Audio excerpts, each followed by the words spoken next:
Hello friends, स्वागत है आपका एक बार फिर से नई वीडियो में। और आज हम बात करेंगे दिल्ली पुलिस कांस्टेबल एग्ज़ाम के लिए पोल्टे की, जिसमें आज की वीडियो में हम पढ़ेंगे उपराष्ट्रपति। तो जैसे आपको पता है कि वेंडर चेंज हो चुका है, तो उसी वेंडर पर आधारित जो है हम आज की वीडियो लेकर आए हैं। उम्मीद करता हूँ आप वीडियो अच्छी लगे तो वीडियो को लाइक कर देना, और चैनल पर नए हैं तो चैनल को सब्सक्राइब कर लेना। तो चलिए आज की वीडियो को हम स्टार्ट करते हैं। आज हम पढ़ेंगे उपराष्ट्रपति। तो भारत का जो उपराष्ट्रपति है वो भारत में राष्ट्रपति के बाद दूसरा सर्वोच्च संवैधानिक पद है। अब इनसे संबंधित अनुच्छेद की बात करें तो अनुच्छेद आता है आपका 63, जिसमें भारत के उपराष्ट्रपति के बारे में बताया गया है। उसके बाद आता है अनुच्छेद 64, जिसमें उपराष्ट्रपति जो है वो राज्यसभा का पदेन सभापति होगा, ऐसा कहा गया है। उसके बाद है अनुच्छेद 65, जिसमें उपराष्ट्रपति को कार्यालय में आकस्मिक रिक्तियों के दौरान या फिर राष्ट्रपति की अनुपस्थिति के दौरान राष्ट्रपति के रूप में जो कार्य करने या फिर अपने कार्यों का निर्वहन करने का अधिकार है। यानी कि अगर राष्ट्रपति नहीं है तो उसकी जगह उपराष्ट्रपति कार्य करेगा, ऐसा आपका अनुच्छेद 65 में बोला गया है। उसके बाद है अनुच्छेद 66, जिसमें है उपराष्ट्रपति का चुनाव। ठीक है जी, राष्ट्रपति का चुनाव कैसे होता है तो ये सब हम आगे पढ़ेंगे।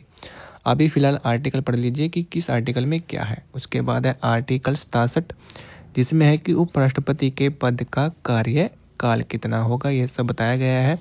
उसके बाद है अनुच्छेद 67A, जिसमें कहा गया कि एक जो उपराष्ट्रपति है वो राष्ट्रपति को संबोधित अपने हस्ताक्षर से लिखकर अपने पद से इस्तीफा दे सकता है। उसके बाद है अनुच्छेद 68, जिसमें बताया गया कि उपराष्ट्रपति के पद पर रिक्त को भरने के लिए चुनाव कराने का जो समय है और आकस्मिक रिक्ति को भरने के लिए निर्वाचित व्यक्ति के पद की अवधि के बारे में बताया गया है। नेक्स्ट आता है अनुच्छेद आपका 68(1), जिसमें बताया गया कि उपराष्ट्रपति के पद की समाप्ति के कारण हुई रिक्ति को भरने के लिए चुनाव पद की अवधि की समाप्ति से पहले पूरा किया जाना चाहिए। उसके बाद अनुच्छेद 69, जिसे बताया गया कि उपराष्ट्रपति के द्वारा शपथ या फिर प्रतिज्ञान। तो अब बात कर लेते हैं कि योग्यताएं क्या होनी चाहिए, एक उपराष्ट्रपति की कार्यकाल कितना होना चाहिए और पूर्ण निर्वाचन उसको कैसे किया जाता है। तो उपराष्ट्रपति के रूप में योग्य होने के लिए एक व्यक्ति को क्या होना चाहिए, भारत का नागरिक होना चाहिए।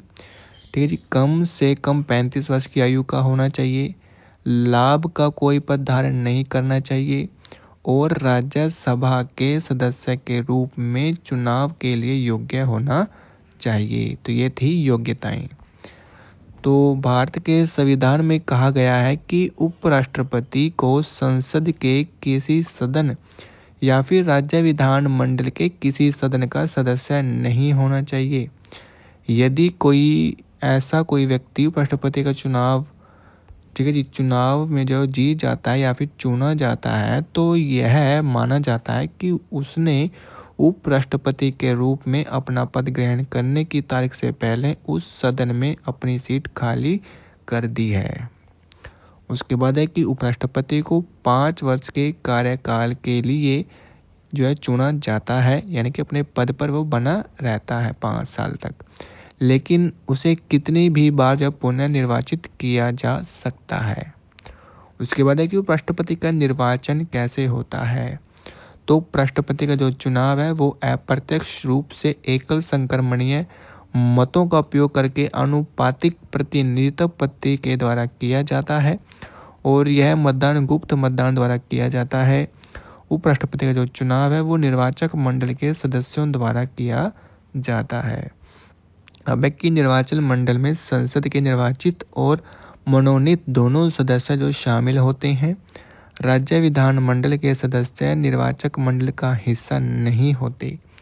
उपराष्ट्रपति का कार्यकाल समाप्त होने के 60 दिन के अंदर चुनाव होना चाहिए। यानी कि यदि कोई उपराष्ट्रपति त्यागपत्र दे दे तो दूसरा राष्ट्रपति जो है वो 60 दिन के अंदर अंदर उसका चुनाव कराना पड़ेगा। ठीक है, उसके बाद है उसको उपराष्ट्रपति को कैसे हटाया जा सकता है। तो भारतीय संविधान में उपराष्ट्रपति के लिए कोई औपचारिक महाभियोग प्रक्रिया नहीं है। उन्हें पहले 14 दिन की अग्रिम सूचना देकर और फिर राज्यसभा के सभी सदस्यों के प्रभावी बहुमत से पारित एक प्रस्ताव और फिर लोकसभा के द्वारा साधारण बहुमत से सहमति देकर पद से हटाया जा सकता है और यह प्रस्ताव केवल राज्यसभा में पेश किया जाता है, लोकसभा में नहीं। उसके बाद है कि संविधान के अनुच्छेद 71A के अनुसार सर्वोच्च जो न्यायालय है वो उपराष्ट्रपति को चुनावी भ्रष्टाचार करने और पद पर रहते हुए राज्यसभा सदस्य के लिए पात्रता मानदंडों को पूरा नहीं करने के लिए भी हटाया जा सकता है। अब है कि उपराष्ट्रपति के कार्य क्या हैं। तो उपराष्ट्रपति के कार्य है कि वह राज्यसभा के प्रधान सभापति के रूप में कार्य करता है और उस क्षमता में उपराष्ट्रपति को प्रति माह जो है वो 4 लाख का वेतन मिलता है। ठीक है जी, प्रति माह कितना? 4 लाख। नेक्स्ट है यहाँ पर आपका कि उपराष्ट्रपति का जो पद है वो रिक्त होने पर वह राष्ट्रपति के रूप में कार्य करता है। ठीक है जी, यदि राष्ट्रपति का पद खाली है तो जो राष्ट्रपति है वो राष्ट्रपति के रूप में कार्य करता है। वह अधिकतम 6 माह तक ही राष्ट्रपति के रूप में कार्य कर सकता है। तो दोस्तों ये थी आपकी उपराष्ट्रपति से संबंधित आर्टिकल। उम्मीद करता हूँ आपको वीडियो अच्छी लगी होगी। वीडियो अच्छी लगी वीडियो को लाइक कर देना। चैनल पर नए हैं तो चैनल को सब्सक्राइब कर लेना। मिलते हैं दोस्तों ऐसे ही इंफॉर्मेटिव वीडियो के साथ।